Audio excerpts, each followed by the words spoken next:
너희 노력으로 얻은 상이 아니듯이 내 늙음도 내 잘못으로 받은 벌이 아니다. 소녀와 노인의 사랑 이야기, 노인의 욕망을 드러내 논란이 됐던 소설 은교. 원래 이 소설을 연재할 때는 주인공의 나이가 77이었습니다. 출판사에서 77살 노인이 나오면 소설이 좀 안 팔릴지도 모른다 걱정을 하더라고요. 처음에 화를 냈죠. 도대체 주인공이 나이가 많다는 이유로 소설이 안 팔린다고 생각하는 편집자나 실제 주인공이 나이가 많다는 이유 때문에만 소설이 안 팔리는 이 사회가 잘못된 거지요. 누구나 젊은 시절을 거쳐 노년으로 이어진다. 그러나 그들은 마치 투명 인간처럼 우리 앞에 서 있다 사라진다.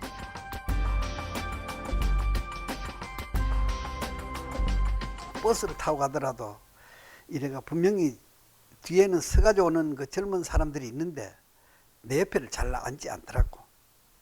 그건 묘하대요. 나는 앞으로 어떻게 할 것인가.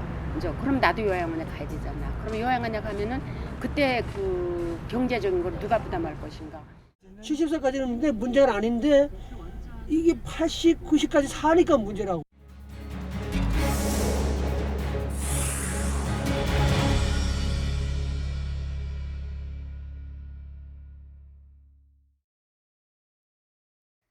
예순 살에 은퇴해서 80살까지 산다고 했을 때 20년. 밥을 먹고 잠을 자는 시간을 빼면 7만 시간이라는 시간이 남아있다. 무엇을 하며 어떻게 견뎌야 하는 것일까? 앞으로의 7만 시간은 공포일 수 있다.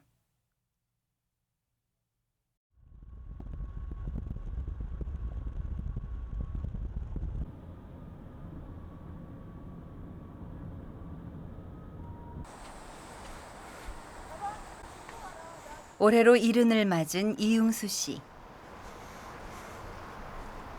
은퇴를 한 지 15년.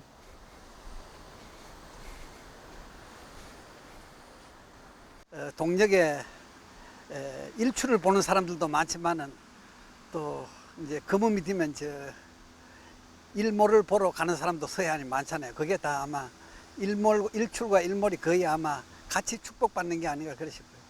노을이라든지 낙엽이라든지 얼마나 곱습니까? 그렇지만은 따지고 보면은 마지막에 품는 하나의 빛이지요. 97년 외환위기 속에서 명예퇴직의 칼바람을 그도 피하지는 못했다. 53세 그만뒀으니까 사실은 그때가 한창 일할 나이죠. 그러나 그 여건상 이제 일을 더 못하고 나오니까 조금은 그때 서글퍼졌지요. 주변의 시선들이 아이고 저 사람은 이제 직장을 그만뒀구나. 이제 저기도 이제 뭐 이제 황혼에 접어드는구나 이런 걸 느낄 때가 있죠. 일할 수 있었고 더 일하고 싶었지만 퇴직을 해야만 했다. 그땐 누구라도 퇴직을 해야 하는 시기였기에 주변 사람들의 위로 속에서 집으로 돌아갈 수 있었다. 그리고 15년이 흘렀다. 경제적 위기를 극복하고 나니 심리적 위기가 밀려드는 것만 같다. 누구에게 말할 사람도 없고 오직 스스로에게 위로와 용기를 건넨다.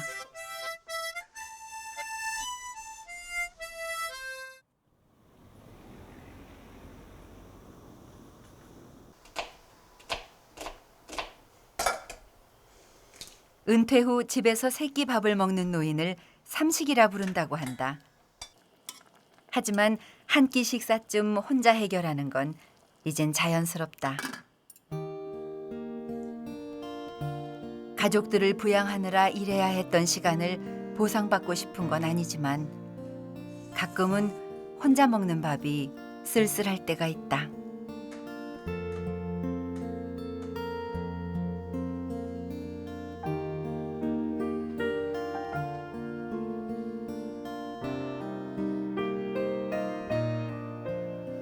왜 이렇게 수첩에 빨간 줄을 그으시나요? 살다가 보면은 친구가 고인이 되는 수도 있고 또 요 한 분은 또 고인이 됐는데 고인이 되니까 이제 뭐 연락할 데가 없잖아요. 연락할 길도 없고 연락할 필요도 없고 그러니까 아쉽지만 또 이래 지워가는 거죠. 내 이름도 또 누구한텐가는 언제나 이렇게 지워져가 또 사라지겠죠. 뭐.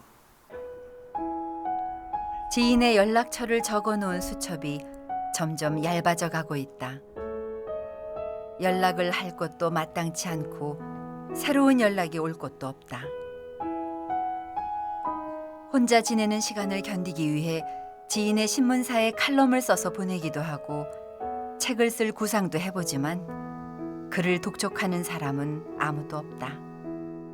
우리가 직장을 그만두고 나서 이제 뭐 보통 한 평균 수명까지 살자면은 그 7만 시간이나 하는 시간이 있는데 그 시간을 매일 그런 식으로 의무적으로 때우자니까 그게 이제 공포스럽다 이 말이지. 우리가 70 되면은 어디 일할 때도 잘 없어요. 그때는 이미 자기가 그 나머지 여생은 그 전에 노력한 걸로서 이제 먹고 살 수 있을 정도가 되면은 다 좋은데 모두 다 그게 안 되거든 제대로. 그러니까 그게 이제 거기서 스트레스를 받는다 하는 것이 결국은 7만 시간의 공포 그 속에 들어가 있는 거죠 그게. 자, 네, 좀 나갔다 올게요. 네, 다녀오세요.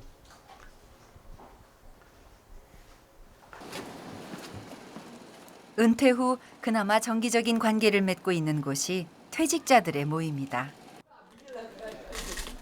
가장 큰 숙제는 오늘 하루를 소일하는 것이다.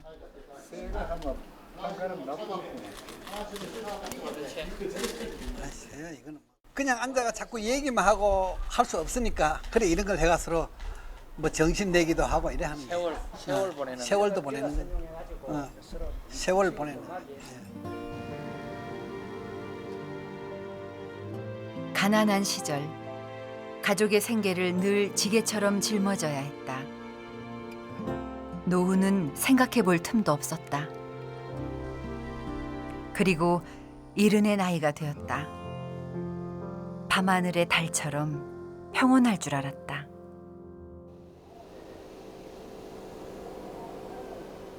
가족이 있고 풍족하지 않지만 먹고 살 걱정이 없는 노인들은 그래도 나은 편이다. 20년 전 사업 실패로 한때 옥살이와 노숙자 생활까지 했던 정태권 씨. 제가 저 사업을 하다가 망해가지고 IF만 나가지고 노숙자 생활을 했었고 그러다가 이제 쪽방에서 동대문 쪽방에서 살다가 지금 살고 있는 이 집도 월 8만 원을 내는 임대주택이다. 이마저도 5년 후엔 비워줘야 한다. 정태권 씨에게 오늘은 어제의 연속일 뿐이다. TV를 많이 보죠 주로. TV 정기방송이 끝날 시간까지 보니까 항상 12시 전엔 잠을 못 잡았어요. 잠도 안 오느니와 그리고 내가 그러다 보니까 이제 우울증이 걸려가지고 한동안 자살을 몇 번 하려고 해서 여기 저 창문이지만 저기서 몇 번 떨어지라고 그랬었고. 사업에 실패한 후 아내와도 이혼했다. 노숙자에서 쪽방촌으로, 쪽방촌에서 다시 임대주택으로 지난 세월을 견뎌왔다. 나도 이제 이렇게 될지는 내 자신도 몰랐었고 나도 행복한 가정 부양가서 태어났었고 막내로 태어났었고 정말 돈이라든가 이런 경제적인 건 아쉬움이 없었는데 뭐 내 자신이 이렇게 세상을 살아보니까 이제 편파도 많이 겪었을 거 아니에요. 잘 될 때도 있고 못 될 때도 있고. 근데 뭐 내가 죄를 많이 졌는지 몰라도 죽고 나서 내가 혼자서 나이가 먹으니까 내가 잘못할 때 죄를 많이 졌나 보다. 죄의 대가를 받는 것 같다. 이런 그런 생각이 잠깐만 들어요. 그러고 속을 퍼져요. 하루하루 먹고 사는 것도 고통이지만 정태권 씨에겐 마음에서 차마 꺼내지 못한 그리움이 있다. 사업에 실패하고 아내와도 헤어지게 되면서 돌보지 못한 자식들이 가슴에 못처럼 걸려 있다.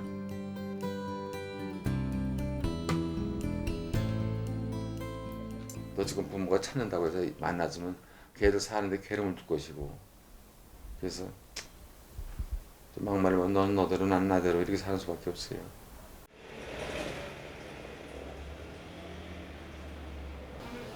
삶이 버겁게 느껴지는 사람들에게 시간은 짐일 뿐이다.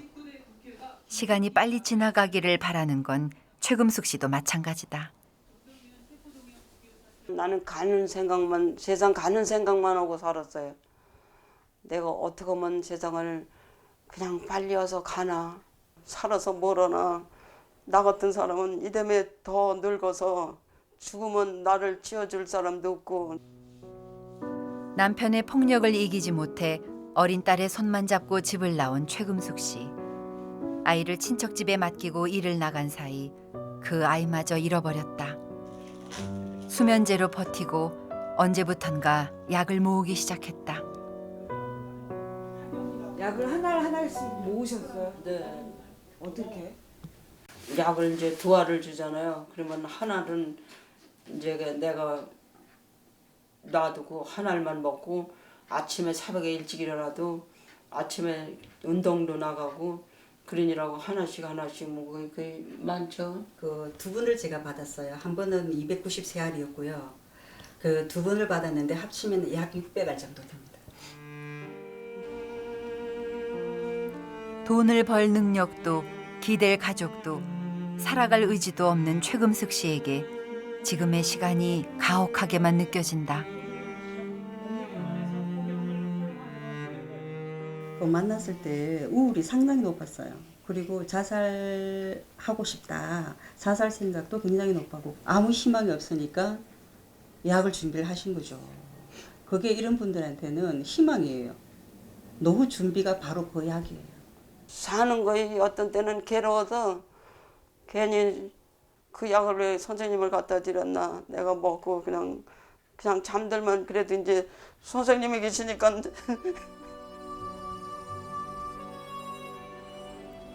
지금 기댈 곳이라곤 자신을 가끔 들여다보며 챙겨주는 사회복지사뿐이다. 최금숙 씨에게 사는 것은 죽음보다 더 큰 용기가 필요할지도 모른다. 최근 들어 우울증 때문에 병원을 찾는 노인들이 늘고 있다. 저녁에 잠은 좀 어떻게 잘 주무세요? 잠은 깊이 못 자는 스타일이에요. 그래갖고는 자주 깨고 잠자다 말고 갑자기 그냥 왜 쿵 하는 거 있잖아요. 마음이 좀 답답하고 내가 여지껏 뭘 해놨나. 제가 이렇게 뒤돌아보면 내가 과연 여지껏 뭘 해놨나. 노인분들은 내가 우울하다 이렇게 얘기하시는 분들은 없으시거든요. 그래서 주로 이제 노인분들이 나타나는 증상들은 여기저기 아프신 데가 제일 많으세요. 마음 쪽으로 스트레스 받는다, 힘들다가 아니라 내가 몸이 이제 아프고 그러면 사람들이 조금이라도 관심을 더 가져주는 경우도 많고요. 세상의 관심으로부터 멀어진 사람들. 약하고 이용당하기 쉽고 성가시고 돌봐야 하고 돈이 많이 드는 사람들이라고 생각하는 사회의 시선이 그들을 죽음으로 내몰고 있다. 세 가지 거짓말 중에 하나가 노인분들이 이제 죽고 싶다 이런 거는 꼭 거짓말처럼 우리가 그냥 우습게 여기고 그냥 넘어가는 경우가 많은데요. 실제로 자살하시는 확률이 제일 높은 분들이 노인분들이십니다. 우리나라의 노인 자살률은 OECD 국가 중에서 가장 높다. 최근 들어 더 빠르게 증가하고 있다. 노인 자살률은 20, 30대 자살률에 비해서 5배 정도 높게 관찰이 되고 있고요. 근데 이런 그 고령 노인에서의 높은 자살률은 최근의 일입니다. 과거 20년 전에는 연령군에 따른 자살률의 변화가 우리 사회에 없었습니다. 그러니까 자살률이 이렇게 연령에 따라서 비슷했는데 최근 10여 년 전서부터 고령이 되면서 자살률 증가가 두드러지기 시작을 했고 이제 최근 들어서는 그 노인 자살률의 증가가 아주 심각하게 이렇게 상승하고 있습니다. 과거엔 장수가 축복이었다면 이젠 재앙의 빛을 들이운다. 어린 시절 6.25를 맞았고 교복에서 군복으로 그리고 직업인으로 사회가 요구하는 옷에 맞춰 살았다. 해외 파견 광부로 간호원으로 그리고 산업일꾼 1세대로 한때는 칭송받았던 그들이 지금 죽음으로 내몰리고 있다. 문제는 앞으로 많아질 거라서 더 문제라는 거죠. 사실은 노인 인구는 자꾸 늘어나고 실제로 우리나라 고령화가 뭐 세계 1위라고 하지만 그 눈에 보이는 것보다 더 빠르거든요. 베이비 부모가 이제 노인으로 접어드는 시기가 이제 곧 은퇴하고 이제 노인으로 접어들 텐데 이 베이비 부모들이 그러면은 앞선 세대와 비교해서 경제적으로 준비가 되어 있느냐라는 질문에 대해서 굉장히 부정적이라는 겁니다. 그러면은 이 베이비 부모들이 노령, 고령 사회에 접어들게 되면 우리 사회는 엄청난 한 번의 또 쇼크가 오지 않을까. 70살 노인이 잔혹하게 살해한 것으로 드러났습니다. 쇼크는 이미 시작됐다. 소외된 노인들이 벌인 범죄는 심각한 수준이다. 배우자의 상실이라든가 또는 건강의 약화, 또 은퇴 후에 오는 그 공허함, 소외감, 이것이 하나의 그 아노미적 상태를 만드는 것이죠. 지난 10년 동안 노인 범죄는 2배 이상 늘어났다. 강력 범죄 증가율은 3배 이상 늘었고 과거에 비해 노인 범죄는 더욱 흉포화되고 있다. 노화 과정의 한 부분으로서 생리적 기능에 많은 변화가 온 것이죠. 호르몬 분비에 불균형도 있고 따라서 분노 조절도 잘 안 될 뿐더러 점점 젊어지는 노인들이 사회에서 자신의 위치를 찾지 못하면서 범죄를 저지르게 된다는 것이다.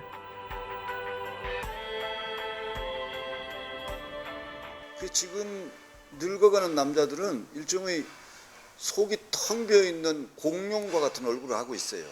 그들은 또 노후를 준비할 수 있는 틈도 없었고 절대 빈곤으로부터 가족을 구해야 했으니까 또한 국가나 어떤 권위 있는 그룹으로 또 그 늙어갈 시대를 대비하라고 하는 메시지도 들은 바가 없어요. 교육도 받은 적이 없고 그런 사회적 장치도 옛날에는 전혀 없었거든. 그러니까 갑자기 늙었는데 돈도 없고 가족이나 사회가 별로 알아주지도 않고. 변해가는 세상과 삶을 조화시키려는 노력은 어디서부터 시작되어야 할까? 올해 70살인 하양자 씨는 노인들을 직접 찾아 나서 우울증 상담을 해주고 있다. 다른 사람들이 대체로 당신보다 낫다고 느끼시면 다른 사람들이 낫다고 그러지. 예. 아니 이제 살기가 힘들잖아. 내가 병원에 댕기고 약 먹고 돈도 못 벌지. 그래도 나오셔서 대화 많이 하시고 사람들하고 어울리고 내 속에 있는 얘기도 속상한 얘기도 막 하시고 그러세요. 그럼 이 동네 사세요? 할머니 이 동네 사세요? 안녕하세요. 안녕하세요. 비슷한 세월을 보냈기에 그들의 심정을 누구보다 잘 알고 있다. 나는 살 가치가 없다. 그러면 그래요? 더 이상 살고 싶지 않다. 자살은 아니지만 죽을 수 있다며 죽고 싶다. 그래요? 그렇죠. 그렇죠? 만날 그렇지. 살아봤자 뭐래. 이런 마음을 자녀분들한테 얘기해 보신 적 있으세요? 내가 살고 싶은 마음이 안 든다 이런 얘기? 얘기해봤자 소용없고. 몇 남매 두셨는데? 자신의 속내를 털어놓을 곳도 들어줄 사람도 마땅치 않다. 그런 그들에게 하양자 씨는 속내를 털어놓는 말벗 상대가 되기도 한다. 말고 전화해서 누가 가든지 무슨 일이 있으면 여기다 전화하시고 여기. 나는 약을 이만큼 갖고 있어. 수면제를. 그런데 우리가 그걸 보고 놀랬죠. 깜짝. 우리는 이제 그걸 배웠기 때문에. 그래갖고 수면제는 얼마나 가지고 있냐. 그러니까 이만큼 있다는 거예요. 그러면은 그 소리를 듣고 이제 그 사람하고 이제 이 얘기를 많이 대화를 해가지고 그 수면제도 없애고 또 방문도 다니고 그래갖고 그 사람이 좋아져 갖고. 자신의 노력이 우울증에 빠진 노인들에게 보탬이 된다는 사실 그 자체가 기쁨인 하양자 씨. 우울한 노인들을 위해 일하고 있지만 정작 위로를 받는 건 자신일 때가 더 많다. 내가 우울이 있을 때 내가 이제 그 집에 우울증 환자 집에 방문하면 그 사람이 나를 보고 좋아하면서 자기의 속상한 얘기를 많이 하고 그러잖아요. 그럴 때 내가 저 사람도 저렇게 살고 있는데 나는 그보다 더 난데도 내가 그런 마음을 가지고 있구나 하는 생각이 들어갖고 저 사람들을 보고 많이 배운다니까요. 우울증에 대해서. 네, 치유가 돼요. 우울증 치유가 돼. 지난 5년의 활동을 꼼꼼히 기록했다. 늘어가는 수첩은 생을 찾아가는 하양자 씨의 또 다른 기록이다. 그 길로 가서 밑반찬은 지금 계속. 이곳에서는 노인 우울증 상담을 위한 교육이 한창이다. 이들 중에는 우울증이라는 강을 건넌 사람도 있고 지금 그 강을 건너고 있는 사람도 있다. 차봉자 씨도 그 중에 한 명이다. 자신도 우울증을 앓았고 병원에도 다녔지만 약으로만 치료될 수 없는 게 우울증이란 사실을 누구보다도 잘 알고 있다. 솔직히 해서 저도 우울증으로 인해서 성모성가병원에 입원한 적이 있었거든요. 그래서 이제 나에 대한 거를 많이 이제 그 사람들한테 나의 경험담도 얘기해주고 나는 우울증에서 벗어난 거잖아요. 그러니까 그 사람들 벗어나서 자살이라는 걸 하지 않게 하기 위해서. 그래서 친구가 한 3년은 친구를 통해서 여기에 이제 사랑 생명 교육단을 들어요. 79의 김인술 씨. 김인술 씨가 향하는 곳은 마포구의 한 어린이집.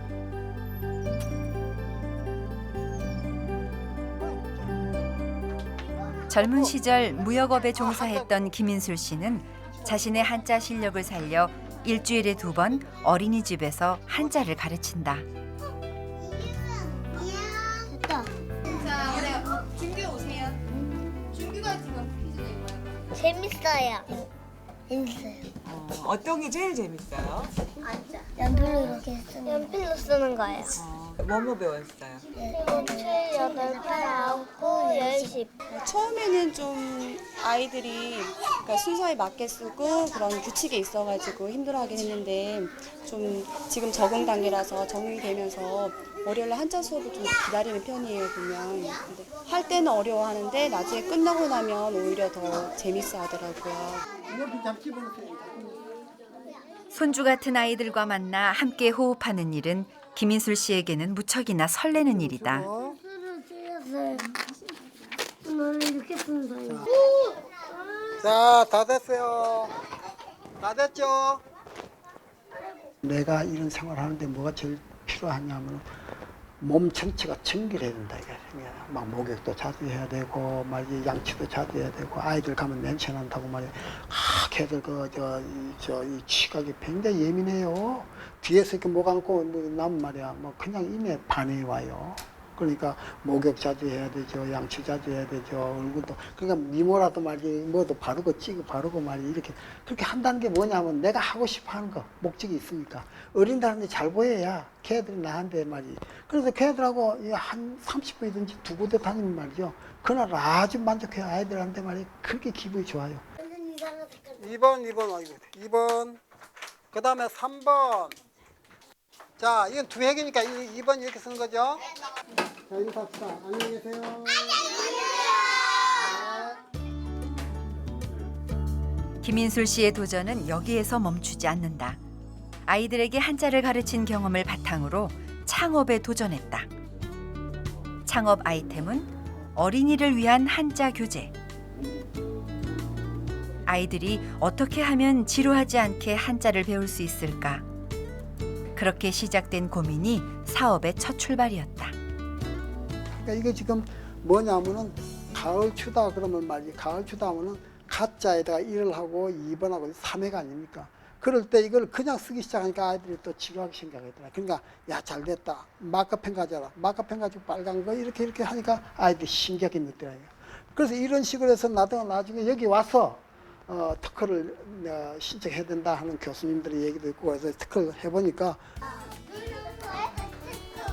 자신만의 독특한 아이디어로 특허를 내고 79의 나이에 사장이 됐다. 아직 한자 교재로 벌어들이는 수입은 한 달에 20만 원 정도다. 그 20만 원이 뭐냐면 내가 어떤 사는 어떤 삶의 그 터전을 만들 수 있는 경비라 할까 이런 게 됐죠.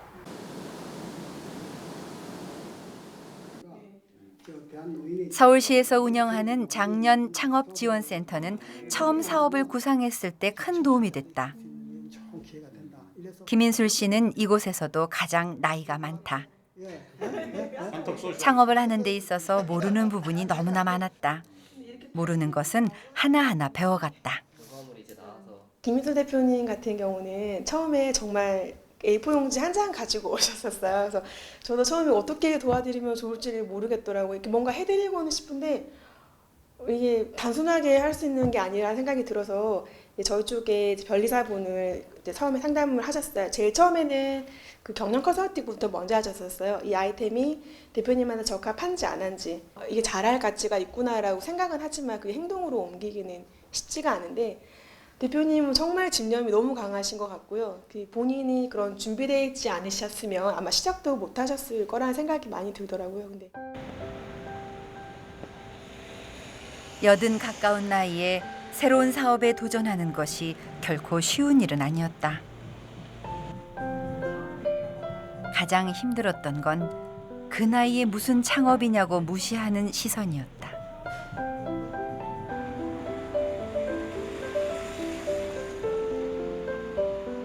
금융계에서 나를 말이지 저평가절하를 한다고 평가절하.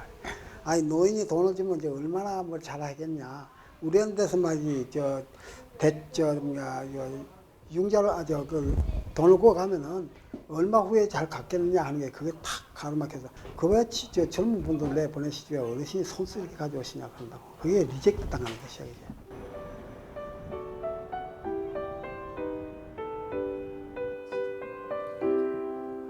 인생의 큰 버팀목이 되어왔던 아내마저 처음엔 반대를 했다.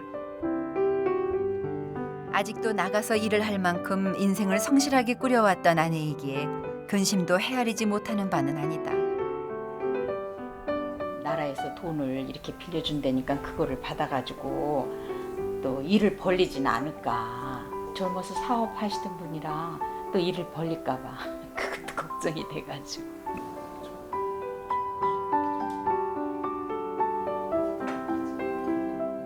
하지만 늘 그래왔던 것처럼 결국 아내는 믿어주었다. 이곳은 없어.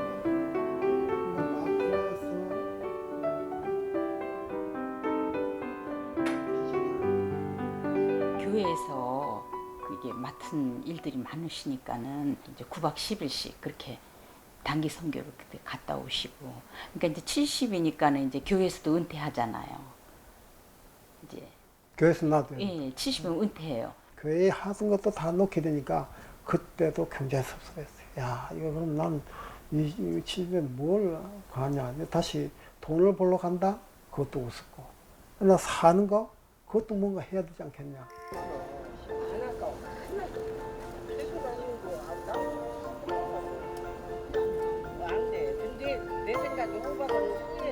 여든이 다 되어가는 나이에 사업을 시작한다고 하면 돈 많은 노인이 취미 삼아 하려나 보다 생각하기 쉽지만 김인술 씨의 형편도 그리 넉넉한 편은 아니다.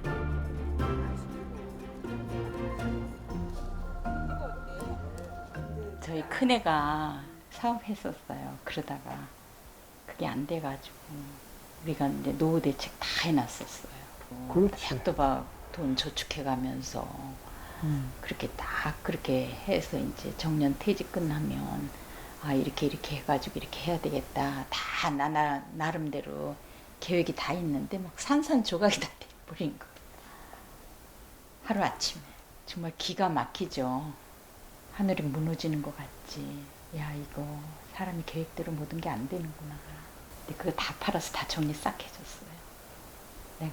그걸 막아주는 그 전세거리만 그냥 남겨놓고 그거 생각했는데 다 정리하고 나니까 딱 이 전세거리 우연찮게 그렇게 딱 들어맞더라고요. 나는 얼마나 주간지. 계획대로 펼쳐지는 인생이 어디 있으랴.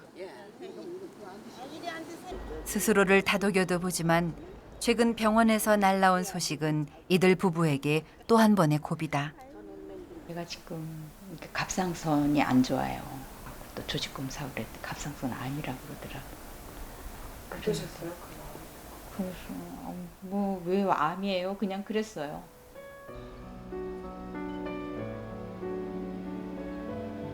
병마 앞에서도 덤덤한 척 애쓰는 아내. 여자도 돈을 벌어야 한다며 미군 부대에서 제복 일을 하며 긴 세월 무던하게 함께 해왔던 아내. 아내를 위해 지금 해줄 수 있는 건 뭘까?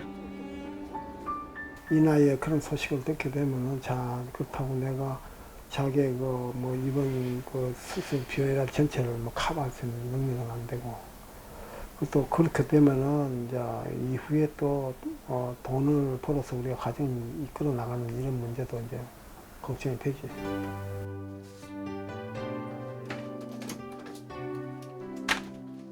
희망만큼 젊어지고 절망만큼 늙는다고 했다. 김인술 씨는 오늘도 컴퓨터 앞에 앉는다. 한자 교재에 이어 같은 방식으로 일본어 교재를 개발하기 위해서다. 이 일이 잘 되면 아내에게 덜 미안할 것 같다. 가장 중요한 건 앞으로 살아갈 시간에 대해 희망을 놓지 않는 일이다.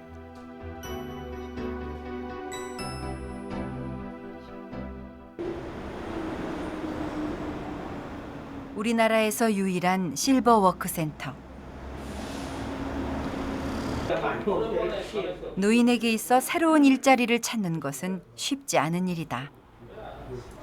쉽지 않은 일에 도전한 사람은 바로 권영록 씨. 은퇴를 하고 쉬면서 편안하게 인생을 마무리하겠다고 생각해 잠시 쉬어도 봤지만 너무 무료했다. 권영록 씨는 일을 필요로 하는 노인들과 그들의 노동이 필요한 일자리를 연결해주는 일을 시작했다.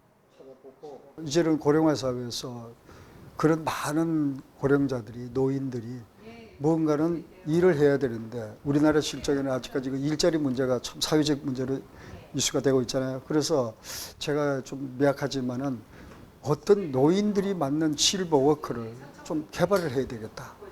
그래서 매일 아침에 눈을 뜨면은 외국의 사례도 보고 또 이런 거를 우리가 하면 되지 않겠나 해서 이런 데 해보는데 막상 이 우리나라에서 어떤 일 할 수 있는 그런 시스템이라든지 모든 일자리가 전혀 없다는 거. 선진국에서는 지역마다 실버워크 센터가 있어 노인들의 일자리를 만들어내고 있지만 우리나라는 아직 걸음마도 못 댄 실정이다. 여러 가지 사업을 구상 중에 있지만 아직은 심부름 업무가 주를 이룬다. 어떻게든지 수익을 좀 많이 벌어서 내가 생활에 좀 도움을 가져야겠다. 이런 분들이 계중에 있는데 참 그런 분들은 좀 안타까운 것이 그분을 충족시킬 수 있는 일자리가 없다는 거. 국가에서는 어떤 일자리를 단발성이라는 거죠. 어디 뭐 희망 근로라든지 뭐 이런 것들이 있는데 보면 다들 불평하고 다시 아까도 그런 분이 다시 우리한테로 오는 것은 지속적으로 일을 못 한다는 거. 버스 타고 또 꼬매서 그렇게 갔다 왔지. 나이가 많으니 쉬라는 건 아직 뭔가 할 수 있다는 열정을 품은 사람에겐 어쩌면 고문과도 같은 일인지 모르겠다. 손잡이가 있잖아. 그거를 그 고리에다 딱 걸어. 그래서 놀아봐야 또 그냥 소주 한 잔씩 뭐 술이나 마시고 할 일이 없으니까 더 가라앉아가지고 자포자기하게 이런 심정이 들어가거든. 가만히 있으면 사람이 좀 이렇게 심리적으로 착 가라앉잖아요. 그럼 내가 나이가 많이 들었다 또 이렇게 뭐라 그럴까 자꾸 심리를 깔아앉다 보니까 자꾸만 뭐 인생 그렇게 자꾸 움직이게 돼요. 네, 실버 드립니다. 네, 서류 접수하는 게 있거든요. 네. 뭐 지금 빨리 좀 나가주세요. 네. 다녀오겠습니다. 네, 수고하세요. 다녀오시오. 네. 심부름 업무를 할 땐 주로 지하철을 이용한다. 지하철 요금은 무료다. 노년에게 주어지는 이런 작은 혜택도 잘 활용하면 삶의 지혜가 된다. 다른 데 수입은 없고 집에서 노는 것보다 구경 삼아서 여행 다니는 식으로다가 이렇게 다니면서 내 용돈 벌어 쓰고 또 건강 챙기니까 건강이 좋아지잖아. 그래서 그것 때문에 이 돈 바라고는 안 돼요. 그리고 지금 70들 노인네들 다 지금 돈 많이 주고 쓰는 데가 어디 있어. 없잖아. 그냥 이제 이런 일을 찾아서 하는 것만도 다행이지. 예, 여기 6층에 왔습니다.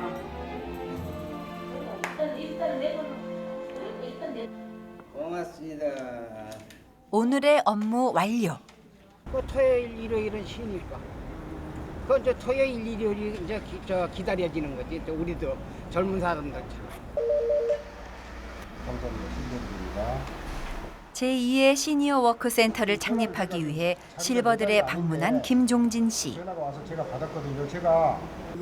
어떤 과정으로 일이 진행되는지, 무엇을 더 보태야 하는지, 내가 잘할 수 있을지, 시니어 워크센터의 시스템을 배우기 위해 여념이 없다. 손자나 봐주는 노인, 이런 노인이 아니라 아직은 그래도 나는 직업인이다. 직업을 갖고 있는 이런 자긍심도 생기고 얼마나 좋습니까? 그래서 그런 자부심을 갖고 앞으로 열심히 한번 하려고 그래요. 될 것 같습니다.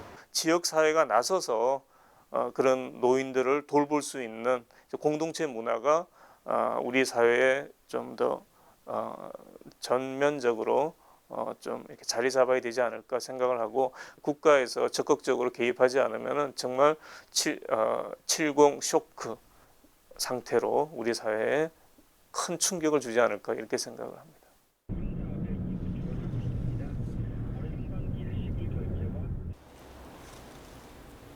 해마루 참두부는 노인 일자리를 창출하기 위해 지자체의 예산으로 설립된 사회적 기업이다.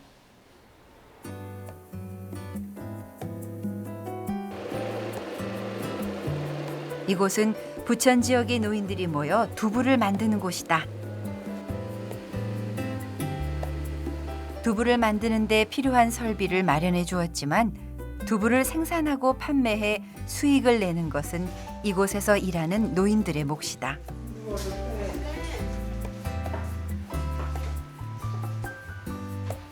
이제 이렇게 하다 보면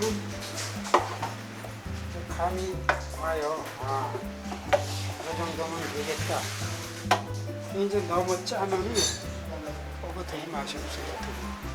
누르는 과정에서 잘해야 돼요.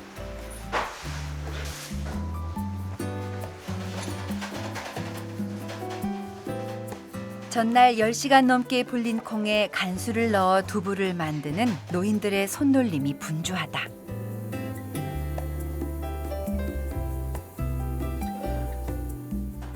나이가 많아지니까 이거 어디 뭐 들어갈 수가 있어요. 써주질 않으니까. 보통 용역에서도 70세면 다 내보내잖아요.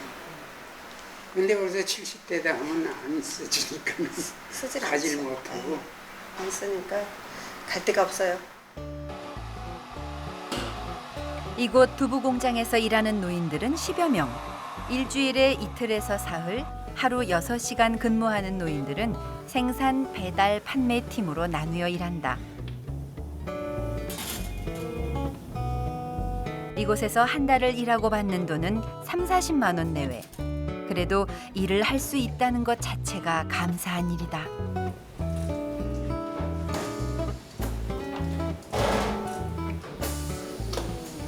연세가 드셔가지고 일하신다는 건 상당히 힘드신 거거든요. 근데도 이렇게 작업장 가서 이렇게 보면은 잘 웃으시고 즐겁게 일을 하시는 거 보면은 그런 게 보람인 것 같아요. 그런 거 보고 있음으로 인해서 그거 나도 더 열심히 뛰어야겠다. 저도 막 뛰어다니면서 더 많이 해가지고 수익을 빨리빨리 좀 창출해서 그분들에게 더 즐거움을 줄 수 있는 방법을 찾는 게. 이렇게 만들어진 두부는 소비자들에게 직접 전달된다.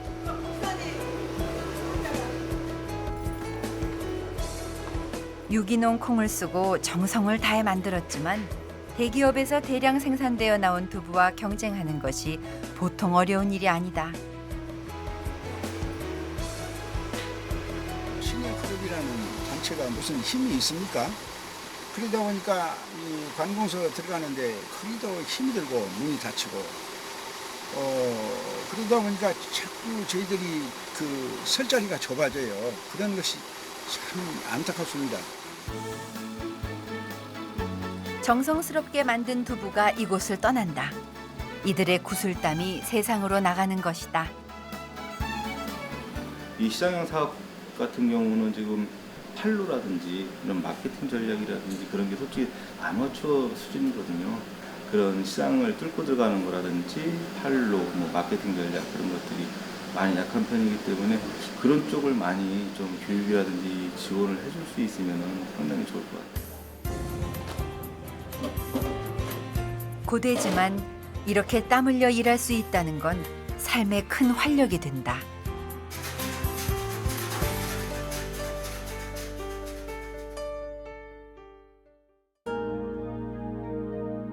이 세상에 사는 사람들은 시간 속에 살 수밖에 없다.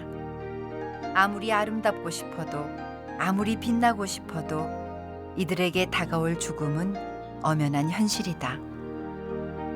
70 넘어 죽음에 대해서 한 번씩 생각하지요. 그러나 돌아다니면 놀 때는 모르는데 혼자 이래 있고 이제 몸이 조금 괴롭다든지 또 식구가 아프다든지 이러면은 죽음은 우선 우리 부근에서 이래 얼른얼른거리는 것 같아요.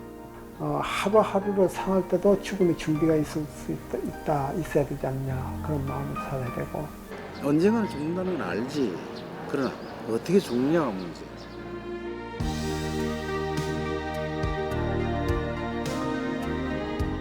길어진 생의 시간. 그 시간이 커다란 축복까지는 아닐지라도 적어도 공포는 되지 않았으면 하는 것이 이들의 마지막 꿈인지도 모른다.